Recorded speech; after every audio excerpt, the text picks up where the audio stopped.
Hello and welcome to your show cut out just for you. And this is your man Sonny Fella. It is so great to be with you today once more. Today there's something that I want us to discuss. Something very, very important.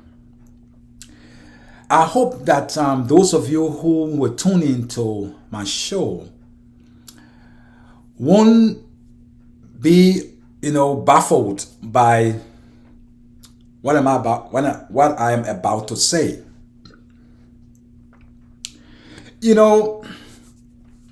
Our country, Liberia, is, as we all know, is a beautiful country, and so many people have talked about it.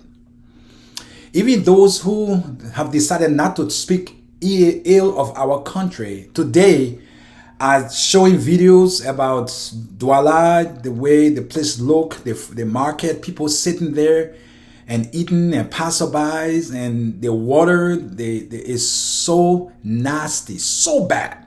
But these are people who never wanted to say anything about Liberia, whether it was good or bad. Some of us, we decided to pinpoint those things, and we got some, people saying things to us that was unprofessional and not encouraging. But there's nobody perfect, right? No country is perfect. Even the great America, if you go to Philadelphia, New York, even here in Georgia, wherever you go, there are people who are living in slums. There are people who are suffering with all the money that America has. It's the greatest country as we know it on the face of this earth. But there are people who are struggling, can't even find a meal. Some children are not even going to school. Okay? I don't understand why. Whether the kids don't want to go to school or the parents are not doing the right things for the kids. So when we talk about situation in our country, don't take it so badly that we are exposing the secret of our country. We all want our country to develop. If you have a child living with you or your own child, and that child begin to misbehave and behave in a way that you feel is abnormal, you will want to step up to find out why. Why are you behaving like this? And maybe you might not spare the rod, because the scripture talks about it. You spare the king, you spare the rod, you spoil the child. And we know those of us from Africa, what our parents did to us when we're growing up. But here in America, we can't do those things, because our children have the liberty to pick up the cell phone and call 911. And sometimes the parents get in trouble, sometimes the children get in trouble. All right. So it's just something I want us to get out of the way before I come in with what I want to tell you all today. You out there in the diaspora, those of you in Africa, this is a form of information. And maybe that's something we need to step back and re-examine to see why at times our countries slack behind other countries. Here in America, if you don't go to work, you might not have a job the next day. All right. Even if you're sick and you go to the hospital, they will tell you, bring a paper, bring a note from the doctor stating that you were at the hospital. If you went for funeral, they want to see some documents from that funeral that you actually went to a funeral before they can even try to work with you. That's how it works here. You have to go to work when you have to be at work. You just have to. You can't go to work and sign in and then walk away, and then at the end of the 2 weeks, they'll pay you your full check. No, it doesn't work like that. You have to work your 8 hours or 12 hours, then you get your full pay at the end of the week. 2 weeks. But what we realized, that because of the way the system is set up here in the States, the country is developing daily. If you go every part of this Atlanta, Georgia, or Georgia, Lawrenceville, and whatever, Decatur, you will see that houses and apartments are just propping up every corner you turn. Because when you go to work, they take a certain percentage before they pay you, and that percentage goes to the government. The government uses that money, loan it to people. They go and build these houses and they rent them out. And then the people pay the money back with interest. But you know what? They work. Every day we go to work. Some of us get up 5 a.m. in the morning and go to work for 12 hours. Some of us get up 5 a.m., maybe sleep only 2 hours, and then have 3 jobs just to make it here. It is expensive living here. It is not cheap. But they are so dedicated to what they do that cause their country to have so much to give out to other countries. They are no different from us. We're the same African people that live here in America that pay our taxes, and we go to work on time, and we stay at work for our 8 hours, 12 hours, or whatever hours we want to work. And sometimes we even go above and beyond, work more hours. Sometimes I work 6 days in a week. On Saturdays, I work from 8 in the morning to maybe to 8 in the night, or sometimes 9 o'clock at night. On Saturdays, from Monday through Saturday. Because if you want to save up little something to go back home and build a project, to have a project, you can't just depend on what you get, because they'll take us so much money from your pay that when the money comes in your hand, by the time you get through paying your bills, you have nothing hardly left to even buy you food and pay for gas, and you have to pay car note, you have to pay mortgage, you have to take care of your family in the home. You guys have other things that you want to do. You want to go on vacation. There are so many other things that you would like to do. But this is the problem. Us Liberians or Africans, we take our job for a joke. I was speaking to a young man the other day, and we were talking about 1 or 2 things, and I asked him if he went to work. And he said, oh yeah, I went to work, but I just signed in and I walked away. And I asked, will they pay you? He said, yes. When the month ends, I'm going to get my pay. I spoke to another young man who told me, I work to a certain place, but I go when I feel like. I go when I feel like. Here in America or the diaspora, you can't go to work when you feel like, because then you won't have a job.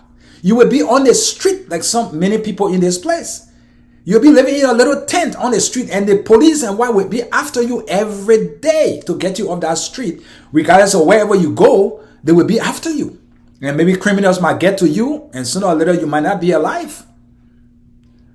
And then there's a lady too that we spoke to once upon a time who said, I go to work when I feel like. But still she gets paid at the end of the month in Liberia. I was listening the other day to the civil servants director. He was talking about how he fired a certain amount of people from certain places because they were not coming to work. For a week, they were not there. For 2 weeks, they were not there. For a month, they were not working, but they were getting paid. And he had to go to the extent of firing them. At least they get in 10 days, they get in 2 weeks, they get in a month. But here, 1 day, 2 days, you are out. You are finished. No show, they don't play here. Because they want their country to be the way they want their country to look. And you cannot come here and cause their country to drag behind other countries. You cannot do that. You have to follow the rules and regulations, the work ethics, you have to follow it. But we don't do that in most of Africa. We take our country for granted, but then we always want our country to do for us. The late John F. Kennedy once said, think about what you can do for your country and not what your country can do for you. I quote and unquote. That is the thing. If we in Africa go love our country as we claim we love our country, then we need to put our everything into it to make it a country that we want to live in. Some of us in the diaspora want to go home. We want to go home to relax ourselves, to enjoy the beauty of Liberia and the African continent. But how do we do that? When those of you back in Liberia who are fortunate to get jobs don't want to go to work, don't want to put the hours in. You go and sign and you walk away, or you go to work when you feel like going to work. It doesn't happen like that, because those things you do, it costs the government more money. Do you know that? It costs the government buku money because you didn't go to play your part as an employee And somebody have to do it. So because you were not there, the government lost on the one you should have done. So those of you in Liberia and those of us who are in the diaspora, we need to begin to encourage one another. Okay, I know when Cummings was running, oh, don't bring that American thing here. Don't bring that American thing. This is not about American thing. That's why the people country, everybody wants to come to their country because of the way and manner in which they deal. They've got the system set up. Regardless of how we work hard here, people still wants to come here. And one thing I can tell you, and it's the truth, I don't care what you think about it. If you come to America and you do well in this country, working hard, when you return to Liberia, you will never be the same again. You can never be the same again. And you know that. All of us know. That's why a lot of us want to come here. We rest slow way. We do whatever it takes to come to this country. Because here when you work, you put the hours in, you get the pay for the hours.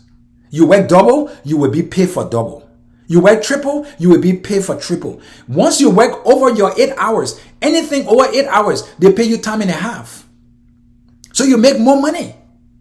That's why people want to come here. But you have to put in the time. But in Liberia, we don't put in the time. We sign and we go away. We decide to go to work. That's when we go to work. How can you survive? How can a country survive? We say Liberia got issues. Liberia got problem. But you and us, we are causing the problem for our country, Liberia. Because if you contribute your quota to begin to develop that country by putting in the hours, maybe we won't be talking about Liberia is slacking behind. Liberia is too filthy. Liberia don't have transportation. The roads are not good. Every day we talk about these things. Every day we talk about it. But what are you doing about it? You who have been fortunate to get a job. There are thousands, millions of people in Liberia who don't have a job. You got a job, but you are playing with it because the system doesn't hold you accountable. So we need to step back and begin to think, do we really love Liberia? Do we really love our country? I think on one of the caterpillars that went in to Liberia, I see written on it, love Liberia, thank Liberia. And these are things that we need to read and change our attitude. Because if our brain are locked, we can never excel or succeed in whatever we do. We can never. So I want to appeal to your indulgence, Liberians. If you are fortunate to get a job, go to work. Put in your 8 hours every day. Put in your 8 hours every day. And when everyone that is employed by the government of Liberia put in their time every day, I can assure you that Liberia will become a better country for all of us to live in, luxuriously, wonderfully, peacefully. But we all need to play our part. So to my subscribers, I want to say thank you for continuing to subscribe. Those of you who have not subscribed, I want to say I beg your indulgence. It's free of charge. All you have to do is to just hit the subscribe button, and that's it. And that's it. That's all I appeal. Please do that for me. And some of you are already doing it. And I'm so grateful to you for what you've done. So to my brothers and sisters back in Liberia, I want to encourage you. Do the right thing. Do the right thing so that our country can become a better place and that you too can live a better life. Because whatever we do, it depends on us. No one else can do it for us. No one. I don't care if they give you, money every day. That money will finish. They say it's better to teach a man to fish than to give him fish every day. So you have a blessed day. Bye for now.